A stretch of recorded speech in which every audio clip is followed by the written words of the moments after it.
తెలంగాణ రాష్ట్ర ముఖ్యమంత్రి రేవంత్ రెడ్డి నోరు జారిండు. మరి రేవంత్ రెడ్డి ఎవరిని ఉద్దేశించి ఆ మాట అన్నాడో తెలియదు. కానీ రేవంత్ రెడ్డి మాట్లాడినటువంటి మాటలకు డిప్యూటీ సీఎం బట్టి విక్రమార్క ఫోటో యాడ్ చేసి సోషల్ మీడియాలో వీడియో వైరల్ చేస్తారు. రేవంత్ రెడ్డి అన్నటువంటి ఆ మాట ఏందో ఒకసారి వీడియో చూడోరి. ఒక ఆయన గోసి కట్టుకొని రాజశేఖర రెడ్డి అనుకుంటాడు, గట్లెంబడి తిరిగి గోసి కట్టుకున్న వాళ్ళందరూ రాజశేఖర రెడ్డి అయితే బాగానే ఉంటుంది. చూసిరు కదా, రేవంత్ రెడ్డి చెప్పినటువంటి మాట ఏంది? గోసి కట్టుకొని ఒక ఆయన గట్లెంబడి తిరుగుతుండు, గోసి కట్టుకొని రాజశేఖర రెడ్డి లెక్క ఫీల్ అవుతుండు, గోసి కట్టుకున్నటువంటి అందరూ రాజశేఖర రెడ్డిలు కాలేరు కదా అని చెప్పి రాష్ట్ర ముఖ్యమంత్రి రేవంత్ రెడ్డి చెప్పినటువంటి మాట. మరి ఎవరిని ఉద్దేశించి రేవంత్ రెడ్డి మాట అన్నాడు? ఇప్పుడు గోసి కట్టుకుంటారు అంటే సాధారణంగా బట్టననే రాజశేఖర రెడ్డి ఆ స్టైల్లో ఉంటాడు.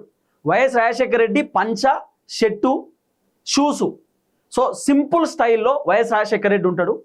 వైఎస్ రాజశేఖర రెడ్డి స్టైల్లోనే బట్టి విక్రమార్క ఉంటాడు. ఎప్పటి నుండో బట్టన్న, ఇప్పుడు కొత్త కొత్త స్టైల్లో ఏం లేడు. ఎప్పటి నుండో బట్టన్న గవే పంచ కట్టుకొని అట్లనే వైట్ షర్ట్ వేసుకొని సేమ్ వైఎస్ రాజశేఖర రెడ్డి స్టైల్లోనే బట్టన్న కూడా ఉంటాడు. మరి రేవంత్ రెడ్డి బట్టి విక్రమార్కను ఉద్దేశించి మాట్లాడడం అనేది ఒక పెద్ద క్వశ్చన్ మార్క్. గట్లెంబడి తిరుగుతుర్రట పంచ కట్టుకొని, గోసి కట్టుకొని గట్లెంబడి తిరుగుతురు. గోసి కట్టుకున్న వాళ్ళు అందరూ వైఎస్ రాజశేఖర రెడ్డిలు కాలేరు కదా. రేవంత్ రెడ్డి చెప్తున్న మాట అంటే ఎవరిని అంటున్నాడు? ఎవరిని ఉద్దేశించి అంటున్నాడు? ఇప్పుడు కేసీఆర్ అయితే గోసి కట్టుకొని ఏం తిరగాడు. కేసీఆర్ వైట్ పాయింట్ వేస్తాడు, వైట్ షర్ట్ వేస్తాడు. కేసీఆర్ సింపుల్ స్టైల్లో బయటకు వస్తాడు. అవసరమని కూడా కేసీఆర్ అప్పుడప్పుడు టోపీ పెడతాడు, టోపీ పెట్టి బయటకు వస్తాడు. అంతే తప్ప కేసీఆర్ పంచగట్టుకొని తెల్లంగేసుకొని కేసీఆర్ ఏం బయటికి రాడు. మరి కేసీఆర్ అంటే కేసీఆర్ అన్నికి లేదు. మరి కేసీఆర్ ఏం పంచలు కట్టుకోలేదు, కేసీఆర్ ఏం గోసి కట్టుకొని తిరగలేదు. మరి కాంగ్రెస్ పార్టీలో గోసి కట్టుకొని తిరిగేటటువంటి వాళ్ళు ఎవరైనా ఉన్నారా అంటే లేరు. లేకపోతే బీఆర్ఎస్ పార్టీలో గోసి కట్టుకొని తిరిగేటటువంటి వాళ్ళు ఉన్నారా అంటే లేరు. పోనీ బీజేపీ పార్టీలో గోసి కట్టుకొని తిరిగేటటువంటి వాళ్ళు ఉన్నారా అంటే లేరు. సాధారణంగా ఎవరైనా పాయింటే వేస్తారు, సాధారణంగా ఏ రాజకీయ నాయకుడైనా షెట్ వేస్తారు. మరి రేవంత్ రెడ్డి ఎవరిని ఉద్దేశించి అన్నాడు? మొత్తం రాజకీయాలలో, తెలంగాణలో ఉన్నటువంటి రాజకీయ నాయకులలో వైఎస్ రాజశేఖర రెడ్డి లెక్క ఉండేటటువంటి వ్యక్తులు, అంటే వైఎస్ రాజశేఖర రెడ్డి లెక్క సేమ్ ఆయన లెక్కనే ఆయన వేసుకునేటటువంటి బట్టలలోనే ఎవరైనా కనబడతారు అంటే బట్టి విక్రమార్క అన్న కనబడతాడు. బట్టన్నను చూసినప్పుడు వైఎస్ రాజశేఖర రెడ్డి గుర్తుకొస్తాడు. వైఎస్ రాజశేఖర రెడ్డి ఏ డ్రెస్ అయితే ఆయన స్టైల్లో ఉంటుండేనో బట్టన్న కూడా అదే డ్రెస్ స్టైల్లో ఉంటాడు. వైఎస్ రాజశేఖర రెడ్డి సింపుల్ ఒక పంచ కట్టుకుంటాడు, పైన వైట్ షర్ట్ వేసుకొని, వైఎస్ రాజశేఖర రెడ్డి ఒక చిన్న వాచ్ పెట్టుకొని, వైఎస్ రాజశేఖర రెడ్డి కండువా కప్పుకొని ఆయన స్టైల్లో ఉంటాడు. వైఎస్ రాజశేఖర రెడ్డి లెక్క సేమ్ బట్టన్న కూడా అదే స్టైల్లో ఉంటాడు. మరి రేవంత్ రెడ్డి ఎవరిని ఉద్దేశించి అన్నాడు అనేది ఒక పెద్ద క్వశ్చన్ మార్క్ ఇప్పుడు. మరి బట్టన్ననే రేవంత్ రెడ్డి అన్నడా? బట్టి విక్రమార్కను ఉద్దేశించి అన్నడా? మరి రేవంత్ రెడ్డికి బట్టికి ఏమన్నా పడతలేదా? ఇప్పుడు అతి త్వరలో బట్టి విక్రమార్కకు సంబంధించిన డిప్యూటీ సీఎం పదవి అధిష్టానం తొలగించబోతున్నారు అనేది ఒక చర్చ వినబడుతున్నది. మరి బట్టన్న మొన్న ఢిల్లీకి పోయినప్పుడు అధిష్టానాన్ని కలిసినప్పుడు మల్లికార్జున ఖర్గే తోటి ఆ తర్వాత వేణుగోపాల్ తోటి బట్టన్న ఏమైనా మాట్లాడినప్పుడు రేవంత్ రెడ్డి గురించి ఏమైనా చెప్పిండా? రేవంత్ రెడ్డి బండారం మొత్తం బట్టన్న ఏమైనా బయట పెట్టిండా? రేవంత్ రెడ్డి భాగవతం మొత్తం బట్టన్న ఢిల్లీలో ఏమైనా చెప్పిండా? రేవంత్ రెడ్డి గురించి బట్టి విక్రమార్క ఏమైనా లీక్స్ ఇచ్చిండా ఢిల్లీలో? మరి ఎందుకు రేవంత్ రెడ్డి ఇట్లా మాట్లాడుతున్నాడు? ఈ డౌట్ ఎందుకు వచ్చిందంటే ఏబిఎన్ రాధాకృష్ణ బట్టి విక్రమార్క పైన ఒక వార్త రాస్తాడు. ఏమని? బట్టి విక్రమార్క నైనీ బొగ్గుకు సంబంధించినటువంటి విషయంలో కుంభకోణానికి పాల్పడ్డాడని, లేకపోతే అవినీతికి పాల్పడ్డాడని, అక్రమంగా వేరే వాళ్ళకి కాంట్రాక్ట్లు ఇస్తుందని చెప్పి, లేకపోతే టెండర్లు లేకుండా కాంట్రాక్ట్లు అప్పచెప్తుందని చెప్పి బట్టి విక్రమార్క పర్సెంటేజ్ తీసుకుంటున్నాడని, బట్టి విక్రమార్క కోమటిరెడ్డి వెంకటరెడ్డి పైన వార్తలు రాపించిండు ఎన్టీవీలో అని చెప్పి ఏబిఎన్ రాధాకృష్ణ తన పేపర్లో బట్టన్న పైన రకరకాల వార్తలు రాసిండు. బట్టన్న కోపం వచ్చి బయటకు వచ్చి ప్రెస్ మీట్ పెట్టిండు. ఏబిఎన్ రాధాకృష్ణ కావాలని నా పైన కుట్ర చేస్తున్నాడు, నేను సేమ్ వైఎస్ రాజశేఖర రెడ్డి లెక్కనే ఉంటా కాబట్టి, వైఎస్ రాజశేఖర రెడ్డి లెక్కనే డ్రెస్ మెయింటైన్ చేస్తా కాబట్టి, నేను వైఎస్ రాజశేఖర రెడ్డికి అత్యంత సన్నిహితమైనటువంటి వ్యక్తి కాబట్టి వైఎస్ రాజశేఖర రెడ్డి పైన ఉన్నటువంటి కోపాన్ని నా మీద చూపిస్తున్నాడు ఏబిఎన్ రాధాకృష్ణ అని చెప్పి బట్టన్న చెప్పినటువంటి మాట మీరు యూట్యూబ్లో కొట్టుర్రి. బట్టి విక్రమార్క అబౌట్ వైఎస్ రాజశేఖర రెడ్డి అని కొట్టుర్రి. ఒక 5 months బ్యాక్ బట్టన్న పెట్టినటువంటి ప్రెస్ మీట్లోనే ఆయన మాట్లాడిండు. ఆ మాటలు ఉంటాయి, మీరు చూస్తే మీకు అర్థమవుతుంది. కాబట్టి దీన్ని బట్టి చూస్తే రేవంత్ రెడ్డి బట్టి విక్రమార్కను ఉద్దేశించే ఈ మాట అన్నడా అనేది ఒక పెద్ద క్వశ్చన్ మార్క్. ఎందుకన్నాడు రేవంత్ రెడ్డి? అసలు ఆ మాట అనడానికి గల కారణం ఏంది? ఆ ప్రెస్ మీట్ దేని గురించి? రేవంత్ రెడ్డి ఏం మాట్లాడుతున్నాడు? అసలు గోషి ముచ్చట ఎందుకు వచ్చింది? గోషి అని ఎవరన్నా అంటారా? దాన్ని పంచకట్టు అంటాం. పంచకట్టు మంచిగా పంచ కట్టుకొని ఒక ట్రెడిషనల్ స్టైల్, సాంప్రదాయం. పంచకట్టు ఒక సాంప్రదాయం. పంచ కట్టుకొని మంచిగా వైట్ షర్ట్ వేసుకొని సాంప్రదాయంగా ఉండొచ్చు. సాంప్రదాయం అని అంటాం మనం పంచకట్టుని. గోషి కట్టుకొని ఒడ్లెమ్మడి తిరుగుతుండు, గట్లెమ్మడి తిరుగుతుండు, గది కాదు కదా. చిన్న చూపు ఎందుకు? గోచి వేసుకొని గోచి కట్టుకుని అంటే అంత చిన్న చూపు ఏంది? మన ట్రెడిషనల్ని మనమే కించపరుస్తామా? అంటే బట్టి విక్రమార్క గోచి కట్టుకుంటే తప్ప? ఆయన స్టైల్ అది, ఆయన రాజకీయకు సంబంధించినటువంటి వ్యవహారం అది, ఆయన వ్యక్తిగతం అది. ఆయన పాయింట్ వేసుకుంటా గోచి కట్టుకుంటా ఆయన ఇష్టం, ఆయన కంఫర్టబుల్. ఇప్పుడు నేను నాకు టీషర్ట్ కంఫర్టబుల్, నాకు షర్ట్ కంఫర్టబుల్, నా ఇష్టం ఉన్నట్టు ఉంటాయి కదా. ఎవడో ఏదో చెప్పిండని చెప్పి ఇష్టం ఉన్నట్టు మనం మార్చుకుంటూ కూర్చోలేము కదా. ఎవరి స్టైల్ వాళ్ళకు ఉంటుంది. అట్లాంటి ఇప్పుడు రేవంత్ అన్న మంచిగా బ్లాక్ పాయింట్ వేస్తాడు, జిన్ పాయింట్ వేస్తాడు, రేవంత్ అన్న టీ షర్ట్స్ వేస్తాడు, హుడీస్ వేస్తాడు, రేవంత్ అన్న షర్ట్స్ వేస్తాడు, ఫుల్ షర్ట్స్ వేస్తాడు, హాఫ్ షర్ట్స్ వేస్తాడు, హాఫ్ టీ షర్ట్లు వేస్తాడు, ఫుల్ టీ షర్ట్లు వేస్తాడు, కాస్ట్లీ బట్టలు వేస్తాడు. రేవంత్ అన్న లేదు నువ్వు ఓన్లీ ముఖ్యమంత్రి కాబట్టి వైట్ షర్ట్స్ వేసుకోవాలని చెప్పి వాళ్ళని రిస్ట్రిక్షన్ చేస్తురా? కాదు కదా. అట్లనే రేవంత్ రెడ్డి టీ షర్ట్లు వేసుకున్నంత మాత్రాన హీరో కాదు, వైట్ షర్ట్ ఫుల్ షర్ట్ వేసుకున్నంత మాత్రాన విలను కాదు, హాఫ్ షర్ట్ వేసుకున్నంత మాత్రాన రేవంత్ రెడ్డి సినిమా యాక్టర్ ఏం కాదు, సీఎం. ఎవరి స్టైల్ వాళ్ళకు ఉంటుంది కదా. అట్లా కించపరిచే విధంగా మాట్లాడడం ఎందుకు? ఎవరినన్నా కూడా అది బట్టనన్నా వేరే వాళ్ళనన్నా కూడా ఎందుకు వాళ్ళని డిస్కరేజ్మెంట్ ఎందుకు చేయాలి? క్రిటిసైజ్ ఎందుకు చేయాలి వాళ్ళను? ఎవరికి ఇష్టమైనట్టు వాళ్ళు ఉంటారు. ఇప్పుడు రేవంత్ రెడ్డి టీ షర్ట్ వేసుకుంటే హీరోనా విలనా అని చెప్పి వేరే వాళ్ళు మాట్లాడరు కదా. ఆయన ఇష్టం. రేవంత్ రెడ్డి పెద్దలతో మీటింగ్ పోయినా కూడా ఆయన టీ షర్ట్ వేసుకొని పోతున్నాడు. ముఖ్యమంత్రి హోదాలో ఉన్న వ్యక్తి క్యాబినెట్ మీటింగ్లో కూడా టీ షర్ట్ వేసుకొని పోతున్నాడు. ప్రభుత్వ అధికారులతో రేవంత్ రెడ్డి ఏమైనా రివ్యూ మీటింగ్ పెట్టినా టీ షర్ట్ వేసుకొని ఏదో నార్మల్ షర్ట్ వేసుకొని పోతున్నాడు ఇష్టానుసారంగా. ఎవరైనా చెప్పిరా? చెప్పలే కదా. మరి రేవంత్ రెడ్డి ఎవరిని అన్నాడు? ఎందుకు ఈ నోరు జారిండు? ఎందుకు ఈ మాట అన్నాడు? కారణం ఏందో తెలుస్తలేదు. ఒక ముఖ్యమంత్రి హోదాలో ఉన్నటువంటి వ్యక్తి హుందాతనంతో మాట్లాడాలి, అవతల వాళ్ళని కించపరిచే విధంగా మాట్లాడొద్దు. ఇప్పుడు గోచి అంటే ఎవరు? అందుకే నేను వీడియో చూడమని స్టార్టింగ్లోనే ప్లే చేసిన. గోచి కట్టుకున్నంత మాత్రాన వైఎస్ రాజశేఖర రెడ్డి అయిపోరు, గోచి కట్టుకొని ఒడ్లెంబడి తిరుగుతురు, అందరూ వైఎస్ రాజశేఖర రెడ్డిలు అయిపోరు కదా అంటే ఎవరిని అంటున్నావు? ఇప్పుడు ఫర్ ఎగ్జాంపుల్ బట్టి విక్రమార్క మీకు కనబడతాడు, ఇగో గోచి స్టైల్లో ఉంటాడు బట్టన్న. ఆయన స్టైల్ మొత్తం కూడా వైఎస్ రాజశేఖర రెడ్డి లెక్కనే స్టైల్ ఉంటుంది. బట్టన్నకి సంబంధించిన కొన్ని ఫోటోలు నేను మీకు చూపిస్తా చూడుది. బట్టన్నకి సంబంధించిన ఫోటో చూడుది. సేమ్ ఈ ఫోటో ఎట్లుంటుంది? వైఎస్ రాజశేఖర రెడ్డికి సంబంధించిన స్టైల్లో బట్టన్నకి సంబంధించిన ఫోటో ఉంటుంది. సేమ్ వైఎస్ రాజశేఖర రెడ్డి లెక్క బట్టన్న కింద పంచగడతాడు, వైట్ షర్ట్ వేస్తాడు. వైట్ షర్ట్ కూడా కాదు, ఏమంటాం కదా లాల్చీ లెక్క, అంతే కదా, కుర్తా లెక్క. ఒక కుర్తా, వైట్ కుర్తా వేసుకొని తర్వాత కింద పంచ, సింపుల్ చెప్పులు వేసుకుంటాడు, లేకపోతే షూస్ వేసుకుంటాడు. ఆయన చేతి కూడా ఎప్పుడో ఒకసారి వాచ్ పెడతాడు, ఊకే వాచ్ పెట్టాడు బట్టన్న. వెరీ సింపుల్ స్టైల్లో ఉంటాడు బట్టి విక్రమార్క. ఆ తర్వాత వైఎస్ రాజశేఖర రెడ్డి కూడా చూపిస్తాడు.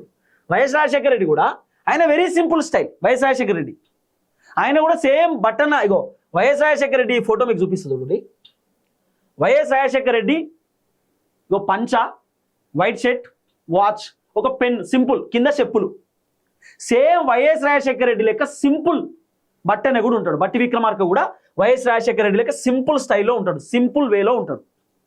మరి రేవంత్ రెడ్డి ఈ పంచ ఎవరిని ఉద్దేశించన్నాడు? గోసి అని ఎవరిని ఉద్దేశించన్నాడు? గోసి కట్టుకుంటే వైఎస్ రాజశేఖర రెడ్డి కాలేరు అని ఎవరిని అన్నాడు?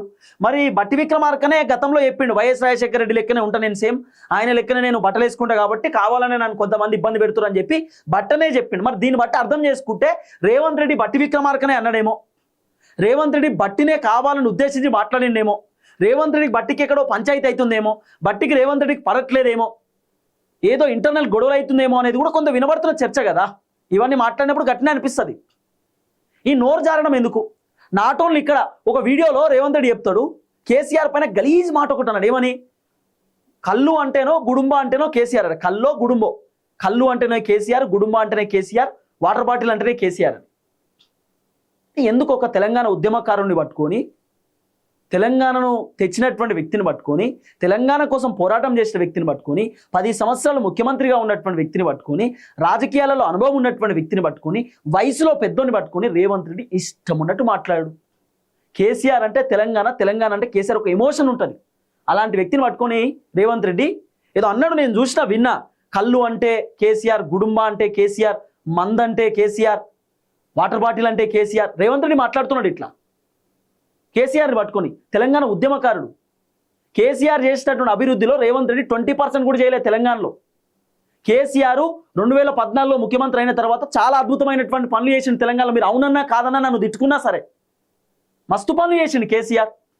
సరే కేసీఆర్ పైన కొంత వ్యతిరేకత ఉండొచ్చు, కేసీఆర్ పార్టీలో ఉన్న ఎమ్మెల్యేల పైన వ్యతిరేకత ఉండి 2023 ఎన్నికలలో కేసీఆర్ ఓడిపోవచ్చు కాక, కానీ ఒక పెద్ద మనిషిని పట్టుకొని రేవంత్ రెడ్డి సభలలో తిట్టుడు, మీటింగ్లలో తిట్టుడు. కేవలం కేసీఆర్ను తిట్టడానికే రేవంత్ రెడ్డి సభలు పెడుతున్నాడు, మీటింగ్లు పెడుతున్నాడు. కేసీఆర్ అంటేనే ఏదో చెప్పిండి, నేను విన్నా కళ్ళట. కేసీఆర్ అంటే గుడుంబాట, కేసీఆర్ అంటే ఏదో మద్యమట. ఏంది? సరే, కేసీఆర్ మొత్తం మద్యం మీదనే రాష్ట్రాన్ని నడిపిండి అనుకుందాం. మరి నువ్వు దేనిపైన నడుపుతున్నావు? రేవంత్ రెడ్డి 12 గంటల దాకా వైన్ షాప్ ఓపెన్ చేస్తున్నాడు, 12-1 గంటల దాకా బార్ షాప్ ఓపెన్. విచ్చలవిడిగా రేవంత్ రెడ్డి మద్యం అమ్ముతున్నాడు. మద్యానికి లిమిట్ అనేది లేదు, అన్లిమిట్. బెల్ట్ షాపులు ఇంకా పెరిగినాయి, వైన్ షాపులు ఇంకా ఎక్కువ పెరిగినాయి. ఏడబడతాడు వైన్ షాపులు పెట్టిరు. ఇది రేవంత్ రెడ్డి హయాంలో జరుగుతలేవా? కేసీఆర్ మొత్తం మద్యం అట, మద్యం అంటే కేసీఆర్ అట. ఏంది మాటలు? ఒక ఉద్యమకారుని పట్టుకుని మాట్లాడాల్సిన మాటలు ఇవి. చాలా బాధ అనిపిస్తున్నది. సరే పోనీ రేవంత్ రెడ్డి కేసీఆర్ అన్నాడు అనుకుందాం. కేసీఆర్ ఏ సందర్భంలో ధోతి కట్టుకున్నాడు చూడు, ఏ సందర్భంలో గోచి కట్టుకున్నాడు? కేసీఆర్ ఆరోగ్యం బాగాలేనప్పుడు తన వెమక బొక్క, తొంటి వెమక బొక్కకు ఆయనకు సర్జరీ జరిగినప్పుడు అప్పుడు కేసీఆర్ పాయింట్ వేసుకునే పరిస్థితి ఉన్నది. మనము సెన్సిటివ్ ప్లేస్, ఇప్పుడు వెనకాల మొత్తం సెన్సిటివ్ ప్లేస్ అబ్బా. ఇప్పుడు తుంటి వెమక బొక్కనో ఏదో సంథింగ్ ఆయనకు సర్జరీ జరిగింది, పాయింట్ వేసుకుని అయితే తిరిగాడు కదా హాస్పిటల్లో ఉన్నప్పుడు. లేకపోతే బయటకు వచ్చినాక ఫామ్ హౌస్లో కూడా ఆయన రెస్ట్ తీసుకుంటాడు, రెస్ట్ మూడ్లో ఉన్నాడు. రెస్ట్ తీసుకుంటున్నప్పుడు మొత్తం కోట్ వేసుకొని పోతారా బయటికి? ఆయన పంచగట్టుకున్నాడు, పంచగట్టుకొని ఇంట్లోనే ఉన్నాడు. ఒడ్లెంబడ గట్లెంబడ ఏం తిరగలే కేసీఆర్. కేసీఆర్ ఎప్పుడు పంచగట్టుకోలే, ఎప్పుడు గోసి కట్టుకోలే. కేసీఆర్ గదే వైట్ పాయింట్ వేసుకుంటాడు, వైట్ షర్ట్ వేసుకుంటాడు, సింపుల్ వేలో ఉంటాడు. కానీ రేవంత్ రెడ్డి కేసీఆర్ని మాత్రం అనలేదనేదే ఒక పెద్ద చర్చ. కేసీఆర్ అనలేదు, ఎందుకంటే కేసీఆర్ ఎప్పుడు పంచగట్టుకోలేదు. అది కూడా కేసీఆర్ తన ఫామ్ హౌస్లో ఉన్నప్పుడు పంచగట్టుకుంటాడు. సాధారణంగా మన తెలంగాణలో ఇప్పుడు నేనైనా ఇంటికి పోతే లుంగి కట్టుకుంటా, మంచిగా ప్రశాంతంగా ఉంటా, లుంగి కట్టుకొని ఫ్రీగా ఉంటా, లేకపోతే షార్ట్ వేసుకుంటా. ఎవరైనా అంతే, మగవాళ్ళు ఇంటికి పోతే పాయింట్ తీసి ర్యాక్ వేస్తారు, కథం మంచిగా లుంగి కట్టుకుంటారు, తువాలా కట్టుకుంటారు. లేకపోతే అది మన కట్టది, అది మన సంప్రదాయం, అది ఏమున్నది లుంగి కట్టుకోవడం. కానీ రేవంత్ రెడ్డి పర్టికులర్గా వైఎస్ రాజశేఖర రెడ్డి అనేటటువంటి పదం ఎందుకు అన్నాడు? మరి రాజశేఖర రెడ్డి లెక్క బట్టననే ఉంటాడు. కేసీఆర్ పంచగట్టుకున్న వైఎస్ రాజశేఖర రెడ్డి లెక్క ఉన్నాడు. కేసీఆర్ మళ్ళీ వైట్ షర్ట్ ఎత్తాడు, కుర్తా ఏం వేయడు. కాబట్టి ఎవరిని అన్నాడు? మరి బట్టననే పక్క రేవంత్ రెడ్డి ఉద్దేశించి అన్నాడు అనేది ఒక పెద్ద చర్చ. కాబట్టి దీన్ని బట్టి చూస్తే ఇక రేవంత్ రెడ్డి ఎక్కువ రోజులు ముఖ్యమంత్రి కుర్చీలో ఉండేటట్టు కనబడతలేడు. ఎక్కువ రోజులు రేవంత్ రెడ్డి ముఖ్యమంత్రి హోదాలో ఉండేటటువంటి అవకాశాలు చాలా తక్కువ కనబడుతున్నాయి. ఎందుకంటే రేవంత్ అని అందరికి పుల్లలు పెడుతున్నాడు, రేవంత్ అని అందరినీ అనవసరంగా లాగుతున్నాడు దీంట్లో. కాబట్టి మ్యాక్సిమం రేవంత్ రెడ్డికి ఇబ్బంది అయ్యేటటువంటి అవకాశాలే ఉన్నాయి అనేది ఒక పెద్ద వార్త అయితే వినబడుతున్నది. కానీ ఇది బాధాకరం. ఒక బట్టను, ఒక దళిత బిడ్డను పట్టుకొని రేవంత్ రెడ్డి ఇష్టం ఉన్నట్టు అనుడు, ఇష్టం ఉన్నట్టు రేవంత్ రెడ్డి మాట్లాడనేది బాధాకరం. మరి ఎవరిని అన్నాడు అనేది కూడా రేవంత్ రెడ్డి చెప్పాలి, ఎవరిని అన్నాడు అనేది చెప్పాలి. ఎందుకంటే వీడియో మాత్రం సోషల్ మీడియాలో బట్టన్న ఫోటో పైన వైరల్ అవుతుంది, కింద రేవంత్ రెడ్డి మాట్లాడినటువంటి మాటలు వైరల్ అవుతుంది. చూద్దాం ఏం జరగబోతుందో. ఒకవేళ బట్టన్న అంటే రేవంత్ రెడ్డి మాత్రం మేము రేవంత్ రెడ్డి అన్నటువంటి మాటలు వెనక్కి తీసుకోవాలి, లేకపోతే మేము యాక్సెప్ట్ చేయం. ఎందుకంటే మా దళిత బిడ్డ చాలా కష్టపడి ఎదిగిండు. రేవంత్ రెడ్డి ఒక్కటి చేయబట్టి తెలంగాణలో అధికారంలో రాలే. మా బట్టన్న కూడా పాదయాత్ర చేసిండు, మా బట్టన్న కూడా చాలా కష్టపడ్డాడు. మా బట్టన్న పైన కావాలనే కొంతమంది కుట్రలు చేసి అనవసరమైన తప్పుడు వార్తలు రాసిరు. ఆయన చేసేటటువంటి తప్పేం లేదు. ఆరోపణలు చేసిన ఒక్క ఆధారాలు బయట పెట్టలేందుకు? బట్టి విక్రమార్క ఫలాని మిస్టేక్ చేసిన ఒక్క ఆధారం రాలేందుకు? ఆరోపణలు ఎందుకు చేస్తున్నారు? దమ్ముంటే ఆధారాలు బయట పెట్టండి. ఒక దళిత బిడ్డ ఎదుగుతుంటే గంత కోపం ఎందుకు మీకు? గంత ఇబ్బంది ఎందుకు మీకు? వైఎస్ రాజశేఖర రెడ్డి లెక్క కాదు, గోసి కట్టుకుంటే పంచ కట్టుకుంటే అని రేవంత్ రెడ్డి మాట్లాడితే ఎవరిని ఉద్దేశించి అంటున్నావు? మరి కేసీఆర్ ఏం గోసి కట్టుకోడు కదా, కేసీఆర్ ఏం పంచ కట్టుకోడు కదా. ఎప్పుడోసారి కేసీఆర్ పంచలో కనబడతాడు, అది కూడా వాళ్ళ ఇంటికాడ ఉన్నప్పుడు. బయటకు వస్తే కేసీఆర్ పాయింట్ వేసుకునే ఉంటాడు. అంత మాత్రాన నువ్వు ఎవరిని అంటున్నావు అసలు?